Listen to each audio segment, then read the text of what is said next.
हम्म। जय Jain Jagannath. Culture and ethics में हमारा विषय अब श्रुत पंचमी को लेकर आया था, है ना? वहीं पर क्लास एंड हुई थी। याद है सभी को? जी यस मैम। जी जी। हाँ। देखो, श्रुत पंचमी को लेकर हमारी चर्चा चल रही थी कि श्रुत क्या है। देखो, कोई भी धर्म जो टिकता है वो श्रुत के आधार पर टिकता है।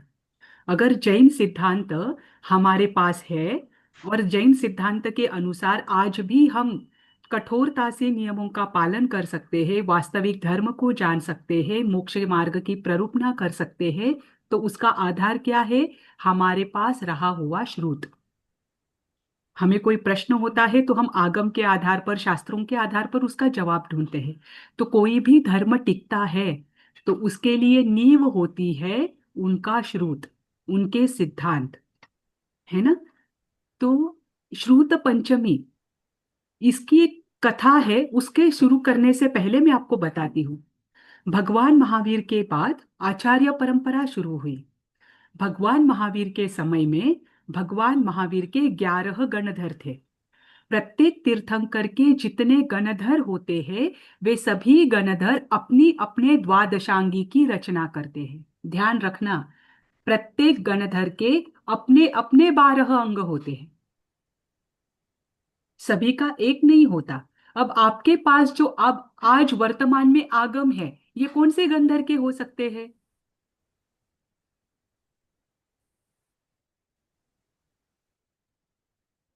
वर्तमान में आप सभी के पास आगम शास्त्र आदि है।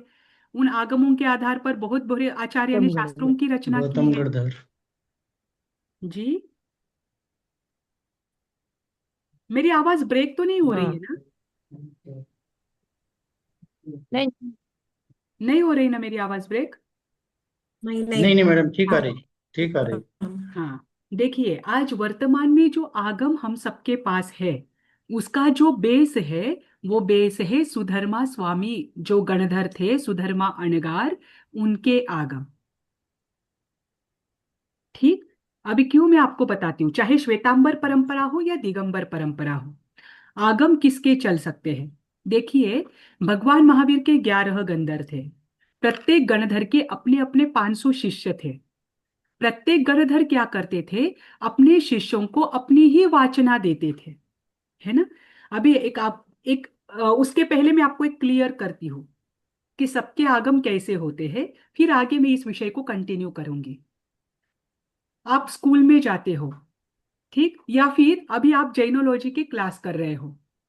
आज आपको, अगर मैं जैन कल्चर और इथिक्स पढ़ा रही हूँ, तो मैं आपको जो जैन कल्चर और इथिक्स पढ़ाऊंगी उसमें मेन सूत्र वही रहेगा, लेकिन एक्सप्लेनेशन में मेरा दूंगी।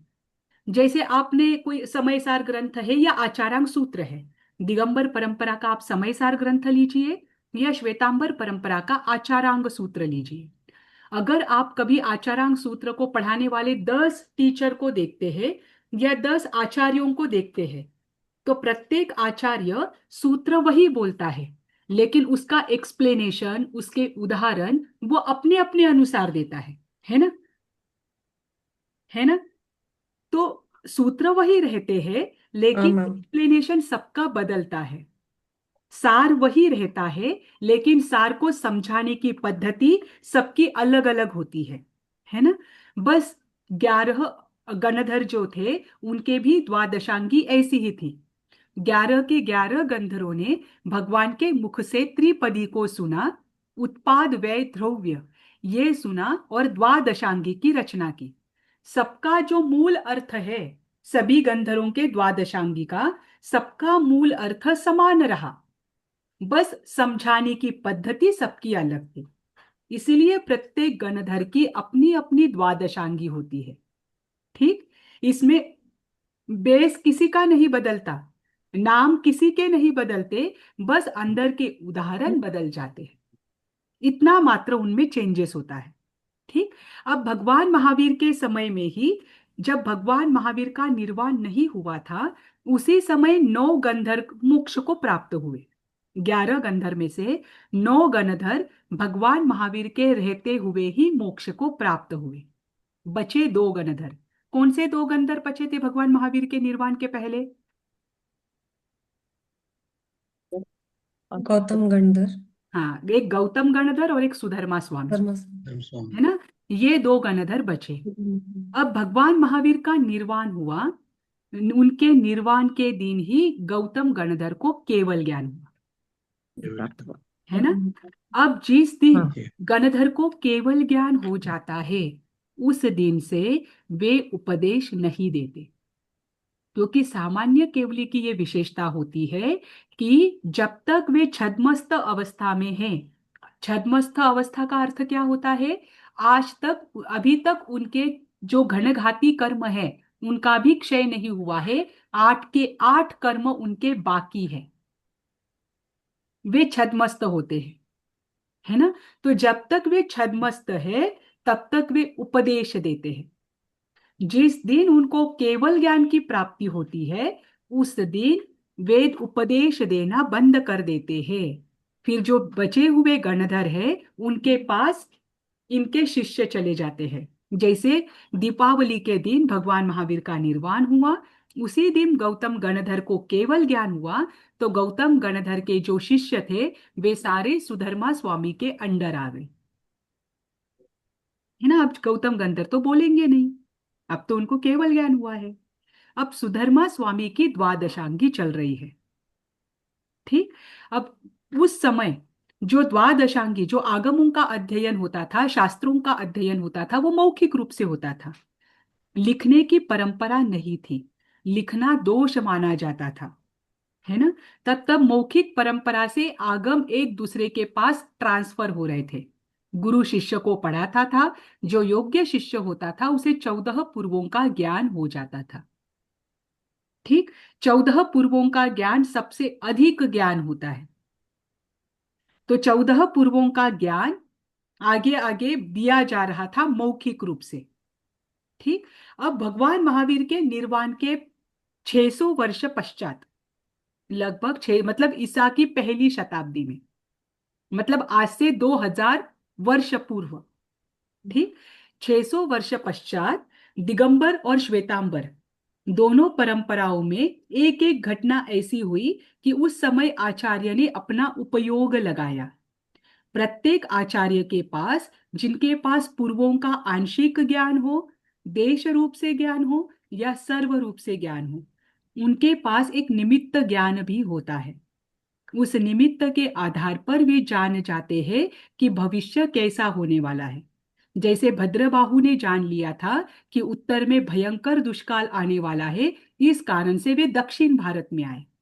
उन्होंने वे किस आधार पर जाना, अपने निमित्त ज्ञान के आधार पर, निमित्त। अपने ज्ञान के आधार पर जान लिया कि यहाँ पर 12 वर्षों का भयंकर दुष्काल आने वाला है, जैन धर्म की रक्षा के लिए हमें दक्षिण की ओर जाना अनिवार्य है ना। ये निमित्त ज्ञान से आचार्यों ने जाना कि आज तक जो मौखिक रूप से ज्ञान चल रहा था, अब वो मौखिक रूप से ज्ञान रह नहीं सकता, क्योंकि भूलने की परंपरा शुरू हुई है। श्वेतांबर परंपरा में देवर्दिगनि क्षमाश्रमण ऐसे आचार्य हुए जिन्होंने संपूर्ण श्रुत लिखवाया, संकलित किया। उन्होंने अपने मन से नहीं लिखा, जिसको जो जो भी याद था वो लिखवाया, ठीक। और दिगंबर परंपरा में आचार्य धरसेन ऐसे हुए कि जिनको ध्यान में आया कि क्या, एक मिनट, हाँ।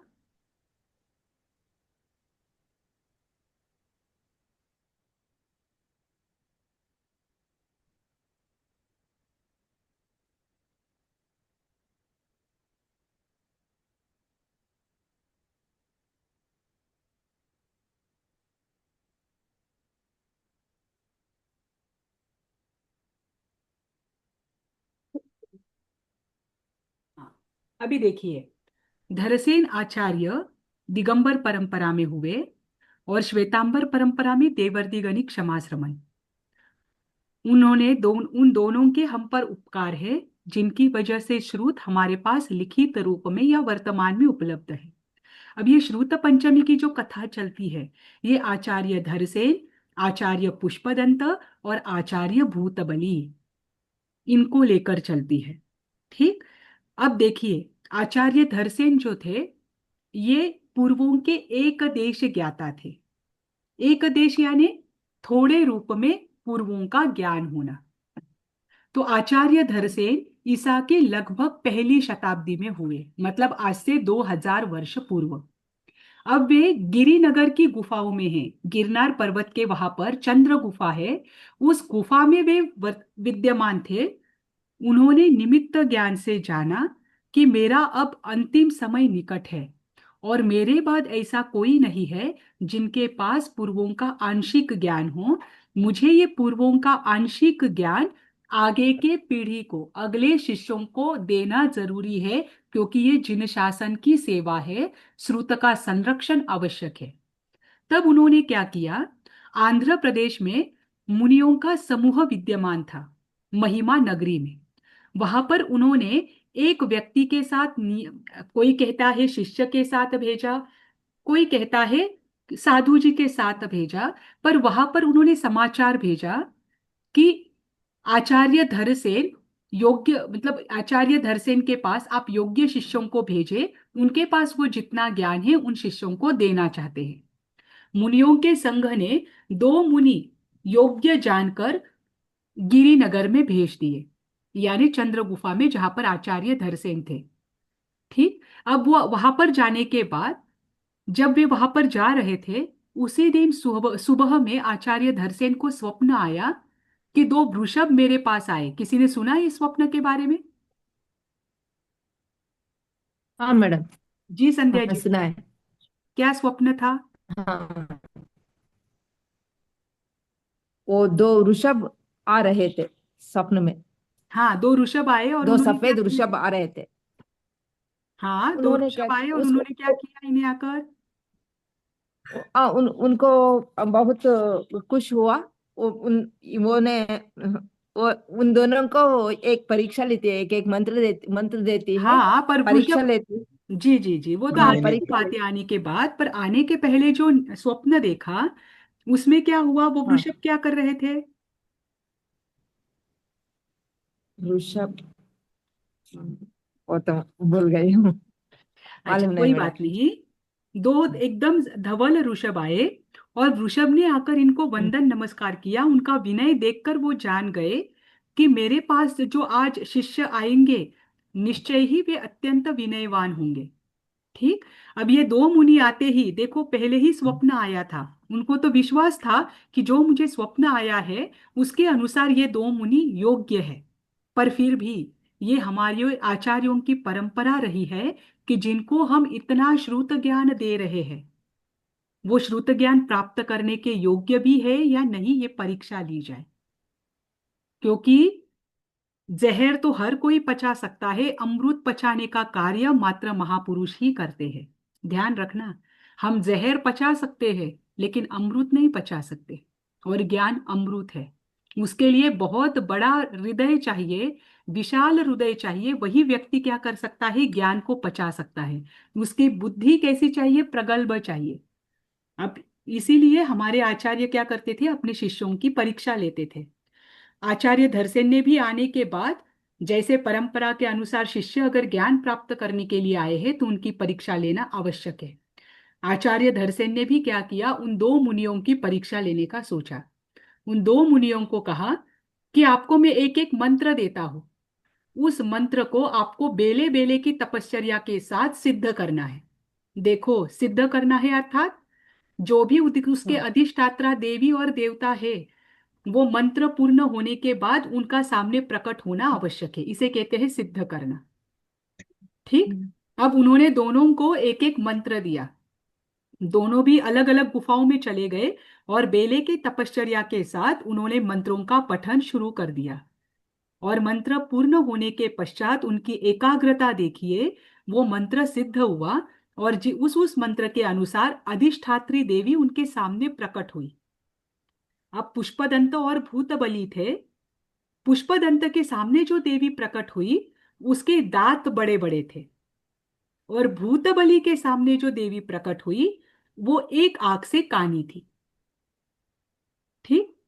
अब इसके बाद इनकी वास्तविक परीक्षा थी कि आपको ज्ञान देने के बाद उसका उपयोग कैसे लगाना है ना? अब दोनों मुनि सोच रहे हैं कि देवी देवता कभी भी कुरूप नहीं होते। है ना। देवी देवताओं का शरीर दिव्य होता है, ये कभी कुरूप नहीं होते।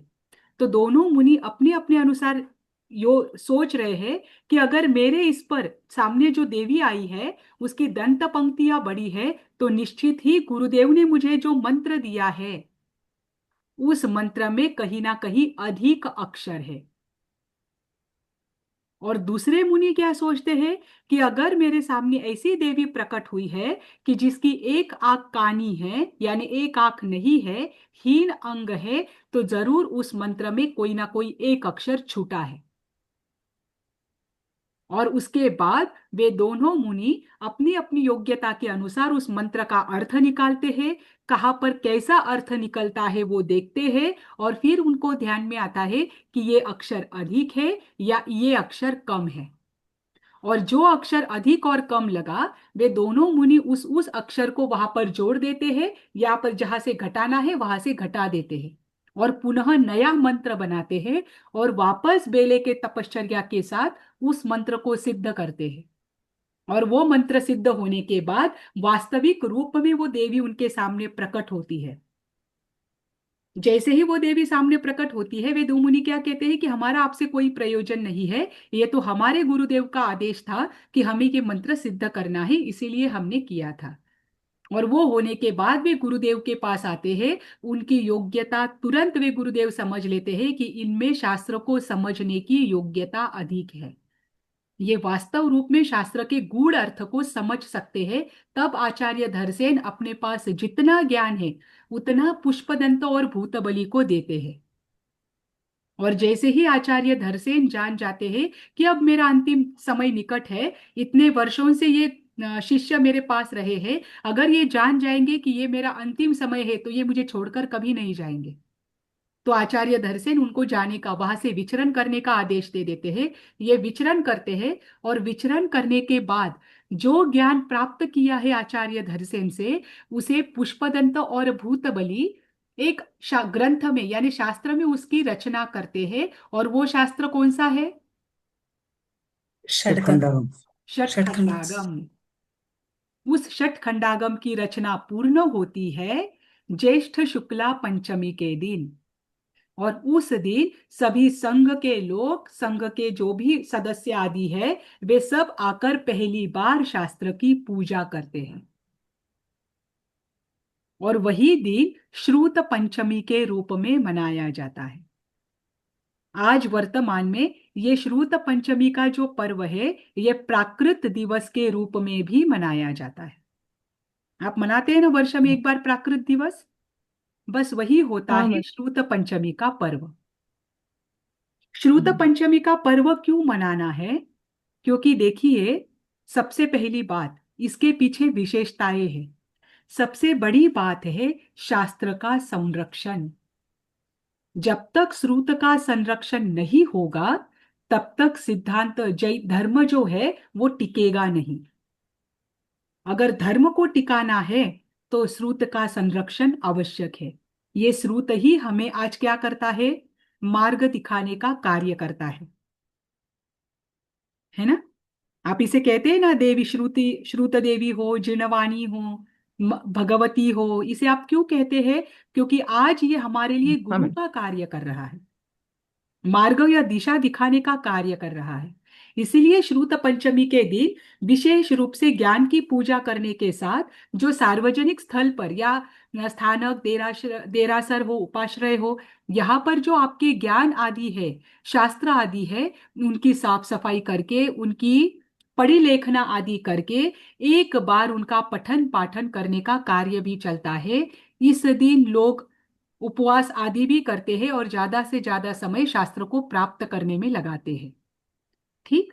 और श्रुत के संरक्षण से आपके जीवन का कल्याण कैसे होता है, ये आप जैन हिस्ट्री में जब आपको आचार्य कुंद कुंद का जीवन आएगा, तब आप जान पाओगे कि पिछले जन्म में मात्र श्रुत की रक्षा की, तो इस जन्म में उन्होंने क्या कर लिया?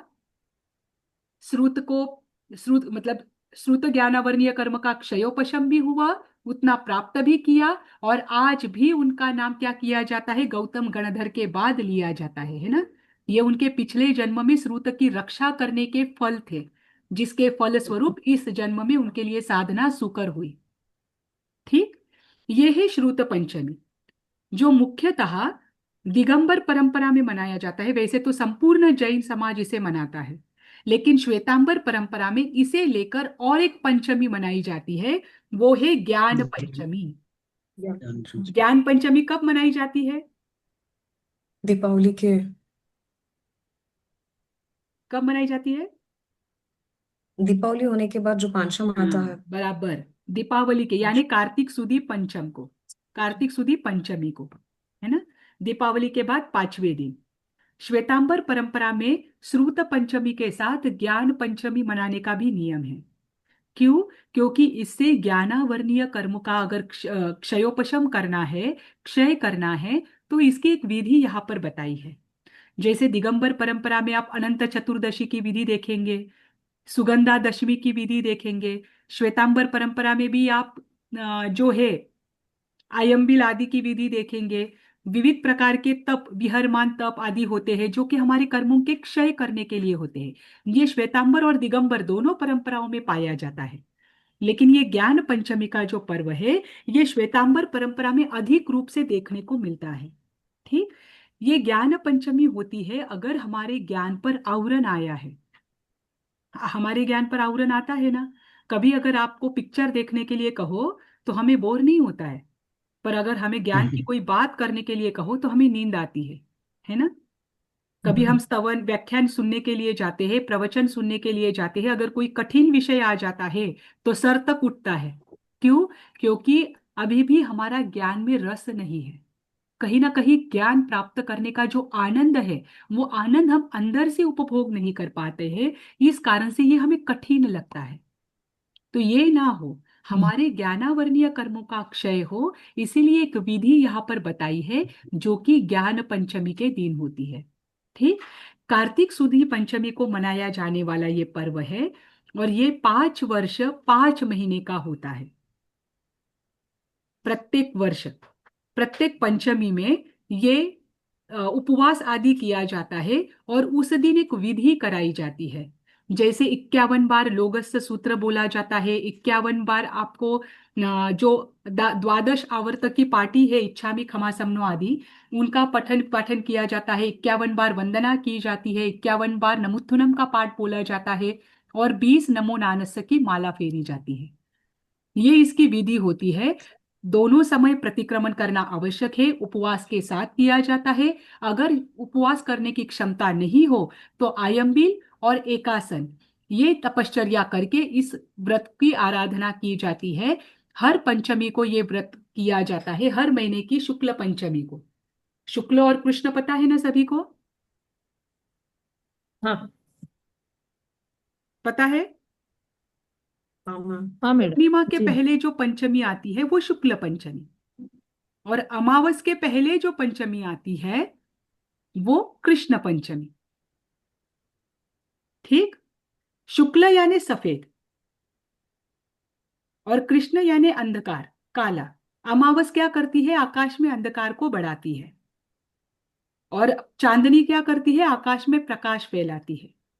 तो जो क्या बोलते हैं उसे, पक्षी के, जिसमें पूर्ण चंद्रमा होता है, ऐसे पक्षी के जो 15 दिन हैं, उन 15 दिनों में जो पांचवा पंचमी का दिन होता है वो शुक्ल पंचमी होती है, और अमावस के जो 15 दिन होते हैं उनमें जो पांचवा दिन होता है वह कृष्ण पंचमी होती है।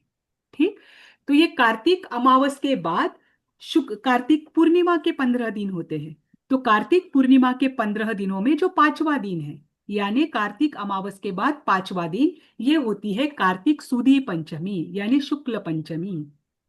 ठीक, अब इसे लेकर श्वेतांबर परंपरा में एक प्रसंग आता है, मैं शॉर्ट में आपको बताती हूँ क्योंकि हमें और फेस्टिवल्स और तीर्थ को लेना है। वरदत्त गुणमंजरी, इनका वर्णन आता है। वरदत्त पूर्व भव में और गुणमंजरी पूर्व भव में कैसे ज्ञानावर्णीय कर्म का बंध करते हैं, जिस कारण इस जन्म में उनको कुष्ठ रोग भी होता है। दोनों भी ज्ञान प्राप्त करने के लिए बिल्कुल योग्य नहीं होते हैं, कर नहीं पाते हैं। गुणमंजरी गुंगी होती है। देखिए, गुणमंजरी सेठ के यहाँ पर जन्मी है, वरदत्त राजकुमार है। एक राजकुमार होने के बाद भी ज्ञान का एक अंश मात्र उनको नहीं चढ़ पाता है। किसकी वजह से? क्योंकि ज्ञानावर्णीय कर्म का उत्कृष्ट क्षयोपशम, उत्कृष्ट बंध था। आपने आचार्य पाणिनि के बारे में सुना है कभी? पाणिनि के नहीं बारे मैम। में सुना है? नहीं मैम। संस्कृत हाँ भाषा पता है सभी को? हाँ हाँ मैडम, संस्कृत सुना भाषा है। का व्याकरण जो पूरे जगत में प्रसिद्ध है, संस्कृत हाँ। भाषा का एक ही व्याकरण वर्तमान में चलता है, क्योंकि जो कि वो सबसे आसान और सबसे सिस्टमैटिक है, वो है पाणिनि का व्याकरण। ये पाणिनि जो थे, ये उपाध्याय मतलब ब्राह्मण परंपरा से थे। अब पाणिनि तो अभी हुए हैं 5वें आर्य में ही। पाणिनि जो थे, वे गुरुकुल में गए थे, और गुरुकुल में पढ़ने के, देखो पहले तो ब्रिटिशर्स यहाँ पर आने के पहले यहाँ पर गुरुकुल परंपरा चलती थी, है ना? तो बच्चों को 8 वर्ष का होते ही गुरुकुल में भेजा जाता था, और जब वे 25 वर्ष के होते थे तब लड़कों को वहां से लाया जाता था। आप सोचिए, इतने वर्ष तक वे गुरु के पास रहते थे। तो पाणिनि को भी नालंदा भेजा गया। तब तो दो ही विश्वविद्यापीठ थे, एक नालंदा और एक तक्षशिला। ठीक, नालंदा भेजा गया। पाणिनि वहां पर पढ़ रहे हैं, लेकिन एक भी सूत्र पढ़ नहीं पा रहे हैं। एक भी सूत्र उनके बुद्धू दिमाग में जा नहीं रहा है। अब उनके बुद्धू था। साथ वाले आगे चले गए, ये पिछली कक्षा में रह गए। उनको एक भी सूत्र नहीं जा रहा है। 3 वर्ष हो गए, 4 वर्ष हो गए, आखिर में क्या हो गया, गुरु भी थक गए कि मैं पहले दिन से पाणिनि को एक ही सूत्र पढ़ा रहा हूं, लेकिन आज तक ये एक भी सूत्र नहीं पढ़ पाए हैं, तो ये आगे कुछ नहीं कर पाएगा। क्या फायदा? तो गुरु ने भी एक दिन थक कर उसे गुरुकुल से निकाल दिया, उस बच्चे को। अब वो बच्चा कहाँ गया? 10-11 वर्ष का बच्चा है। वो बच्चा कहाँ गया? अपने माता पिता के घर गया। उस समय नहीं पढ़ना, बच्चों का नहीं पढ़ना, ये बहुत बड़ा अपमान माना जाता था। उनके माता पिता को बुरा लगा कि आज ये पढ़ ही नहीं पा रहा है, तो ये आगे क्या घर चलाएगा। और वो तो वैसे भी ब्राह्मण परंपरा से थे, तो ब्राह्मणों में तो वैसे भी क्या किया जाता था समय, उस समय ज्ञान, संस्कृत वेदांग का ज्ञान दिया जाता था। तो पाणिनि को वहां से भी घर से निकाल दिया।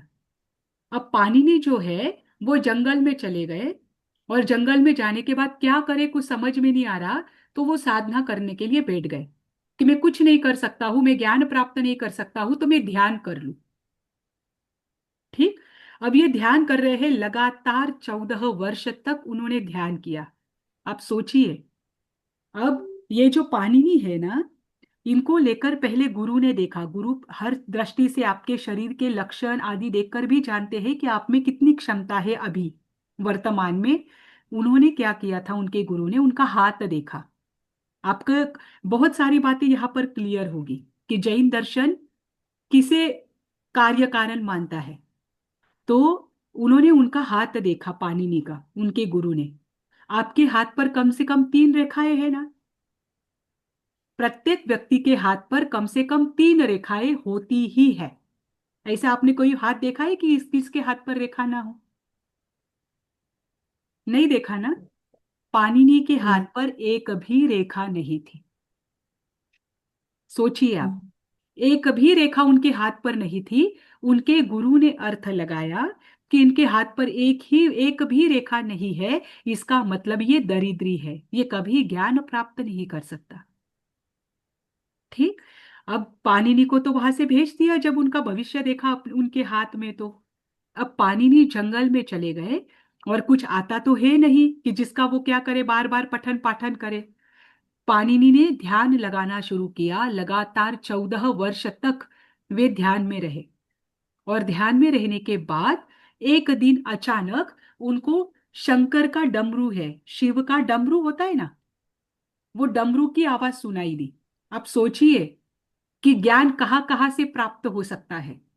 उनको वो डमरू की आवाज सुनाई दी, और उन डमरू की आवाज में से जो आवाज उनको सुनाई दिया, उस पर उन्होंने 14 प्रत्याहार सूत्र बनाए। जैसी आवाज आई वैसा सूत्र बनाया, और इन 14 प्रत्याहार सूत्रों के आधार पर संपूर्ण संस्कृत व्याकरण की रचना पाणिनि ने की।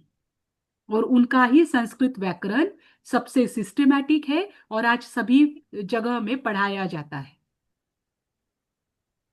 जैन दर्शन हमेशा कहता है कि पुरुषार्थ को महत्व दो। आप पुरुषार्थ से अपने वर्तमान स्थिति को भी बदल सकते हो अगर आप आत्म पुरुषार्थ करते हो तो। उन्होंने क्या किया, उत्कृष्ट ज्ञानावर्णीय कर्म का बंध था, लेकिन पुरुषार्थ किया और पुरुषार्थ के आधार पर उनको ज्ञान की प्राप्ति हुई। ज्ञान तो आपके अंदर में ही है, केवल ज्ञान भी कहीं बाहर नहीं है, आपके अंदर में ही है, वो बस प्रकट होना बाकी है। जब किसी को केवल ज्ञान होता है तो कहीं बाहर से आकर प्रकट नहीं होता, वो सभी के आत्मा में है, बस उस पर आवरण आया हुआ है। ऐसा ही आवरण वरदत्त और गुणमंजरी पर आया हुआ था, जिस कारण से वरदत्त राजकुमार होते हुए भी, इतने गुरु उनके सामने होते हुए भी ज्ञान प्राप्त नहीं कर पा रहे थे।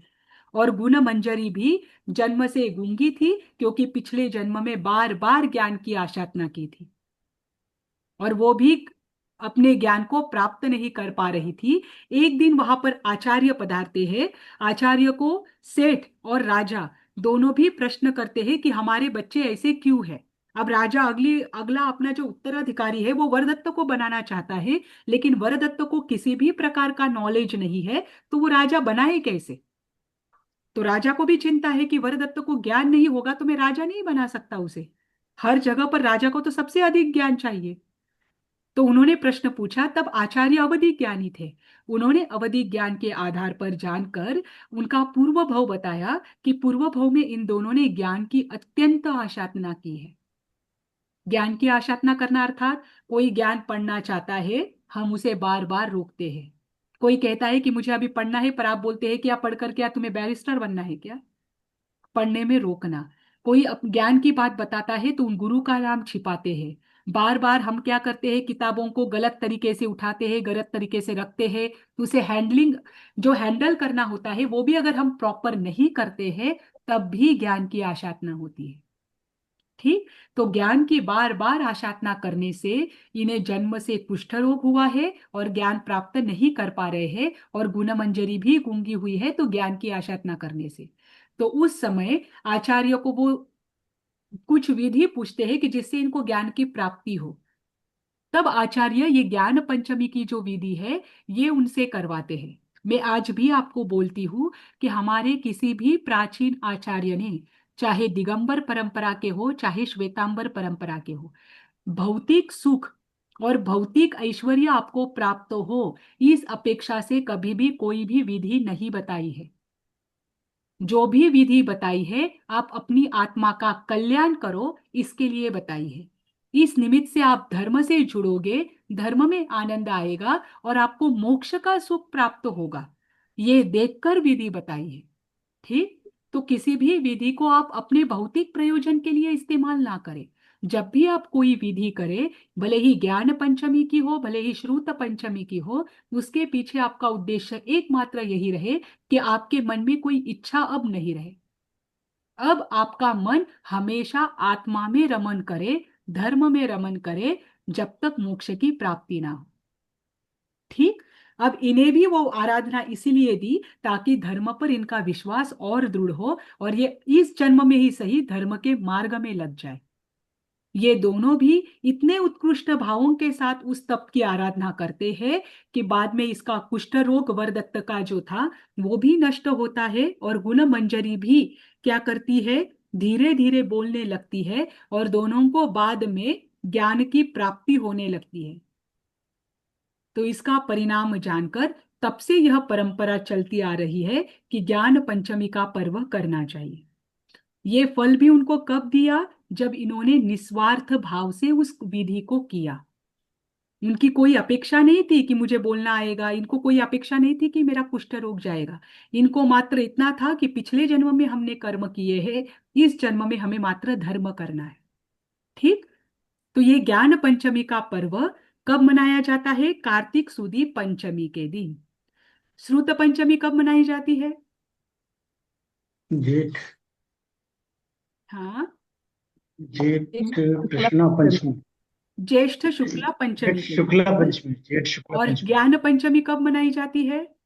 कार्तिक शुद्ध कार्तिक पंचमी। सुदी पंचमी। कार्तिक शुक्ला पंचमी के दिन। अक्षय तृतीया कब मनाई जाती है? अक्षय तृतीया क्या मैडम? अक्षय वैशाख तृतीया तो शुक्ला तृतीया के दिन, वैशाख है ना, ध्यान रखना। अब इसके बाद आता है दीपावली। दीपावली पर्व को लेकर आपको क्या पता है जैन दर्शन के अनुसार? मैडम, एक एक डाउट पूछूं मैडम? जी जी जी, पूछिए। मैडम, आप बोले थे वो गणधर ने छद्मस्त अवस्था में उपदेश देता है, केवल ज्ञान प्राप्त होने के बाद नहीं वो देते। बात नहीं करते। लेकिन तीर्थंकरों ने केवल ज्ञान छद्मस्त अवस्था में बात नहीं करते ना, वो केवल ज्ञान होने के बाद ही उपदेश देता है की ना। बात। हाँ, जी। सही सही। ये दोनों का ये हाँ दोनों का डिफरेंस है मैडम? हाँ, सही, यही डिफरेंस है। डिफरेंस देखो, है। मैं ये भी बात आपको क्लियर करती हूँ। अब आपने टॉपिक निकाला है तो ये आपकी बात बिल्कुल हाँ सही है। ये दोनों में डिफरेंस है हाँ कि तीर्थंकर हाँ केवल ज्ञान के बाद पहला उपदेश देते हैं, और हाँ गणधर या कोई भी सामान्य केवली जब तक छद्मस्त है तब तक ही उपदेश देते हैं। केवल हाँ ज्ञान के हाँ। बाद कोई उपदेश नहीं देते। वो क्यों नहीं ओ, देते, उसके पीछे मैं कारण बताती हूँ। हाँ केवल ज्ञानी बन चुके हैं वे, कोई भी सामान्य व्यक्ति है, वे जब तक छद्मस्त होते हैं तब तक उपदेश में क्या कहते हैं कि तीर्थंकरों ने ऐसा कहा है। शासन किसका होता है? तीर्थंकर का, है ना। तो कोई भी हाँ मुनि जब तक छद्मस्त अवस्था में है तब तक जब वो देशना देते हैं तब क्या कहते हैं कि तीर्थंकरों ने ऐसा कहा है। हमारे जो हाँ तीर्थंकर हुए उन्होंने ये कहा है। अब उनको हाँ वही छद्मस्त मुनि को अगर केवल ज्ञान हुआ तो केवल हाँ। ज्ञान होने के बाद कोई भी केवली ये नहीं कहता कि तीर्थंकरों ने ऐसा कहा है। वो कह ही नहीं सकते। हाँ। क्यों नहीं कह ओके। सकते? क्योंकि केवली संपूर्ण लोक को अपनी आत्मा से देख रहे हैं। हाँ। अब उनको किसी प्रमाण की या किसी का नाम लेने की जरूरत नहीं है। अब केवली क्या नहीं। कहेंगे? मैं अपने ज्ञान से देख रहा हूं, इस ज्ञान में ओ, यह प्रत्यक्ष हो रहा है। अब यहाँ पर वे हम्म। तीर्थंकर का नाम नहीं ले सकते, क्योंकि केवली हाँ खुद अपनी आंखों से सब देख रहे हैं, संपूर्ण लोक को देख रहे हैं, हाँ है ना। हाँ हाँ तो मैडम। हाँ केवली हमेशा ये बात करते हैं, लेकिन शासन तीर्थंकर का चलता है। हाँ तो वहां पर केवली हाँ की अलग से कोई भाषा नहीं चलेगी। केवली से, केवली का कोई अलग से कोई पंथ नहीं चलेगा। इसीलिए जिस दिन केवल ज्ञानी को केवल ज्ञान होता है, सामान्य केवली को केवल ज्ञान होता हम्म, है, उस दिन से वे मौन हो जाते हैं। क्योंकि कोई भी हाँ केवली ये नहीं कहेगा कि तीर्थंकरों ने ऐसा कहा है ना। हाँ। उनको खुद दिख रहा ओ, है। ये बुद्धिमान। और ये कहना एक व्यवहार होता है। ये व्यवहार के लिए केवली का क्या होता है, ऐसा कहना जरूरी, मतलब कि नहीं कहना चाहिए, क्योंकि शासन तीर्थंकर का है। इसीलिए केवली हाँ मौन होते हैं। केवली बाद में हाँ देशना नहीं देते। अगर हाँ मैडम एक प्रश्न प्रश्न, और यही, हाँ, इसी सर ये छद्मस्त जो आपने वर्ड यूज किया, ये 10वें गुण स्थान तक रहता है? 11वें गुणस्थान तक छद्मस्त होता है, 12वें गुणस्थान तक भी छद्मस्त होता है। 12वें गुणस्थान के अंतिम समय में चारों ही घाती कर्मों का, पहले मोहनीय कर्म का क्षय होता है, फिर क्या? ज्ञानावर्णीय, दर्शनावर्णीय और अंतराय, इन तीनों का नहीं, एक साथ क्षय होता है, और फिर कुछ वे लोग मैडम वितराग में बनते हैं। नहीं, कुछ लोग मैडम ये कहते हैं कि 10वें गुण स्थान में संजुलन कषाय खत्म हो जाती है, यानी नहीं कषाय होती का है। पूर्ण ना जी। देखो, संज्वलन संजुलन कषाय कषाय में संज्वलन लोभ उनका थोड़ा बाकी होता है। बाकी रहता है 10वें में। संज्वलन लोभ, सूक्ष्म हाँ हाँ संपराय नाम है ना उसका। हाँ, संप्रदाय हाँ सूक्ष्म लेकिन हाँ हाँ। संपराय उनका हाँ बाकी है। हाँ, अच्छा थोड़ा बाकी अच्छा। रहता है। सूक्ष्म संपराय यानी सूक्ष्म कषाय, वो जो 12वें कषाय। गुणस्थान में क्षय हो जाता है। तो 12वें अच्छा, हम ये समझ गुणस्थान रहे। तक वे जी। छद्मस्त है। ठीक। हाँ मैडम। ठीक? और 12वें अच्छा गुणस्थान अच्छा। के अंतिम समय में जैसे ही उनके चारों घनघाती कर्म क्षय हो जाते हैं, वैसे ही वे 13वें गुणस्थान में जाते हैं, और तब वे केवली बन जाते हैं। पर इतना छप्पक निश्चय श्रेणी। है। हाँ, बोलिए। छप्पक श्रेणी मैडम 12वें से शुरू होती है, छप्पक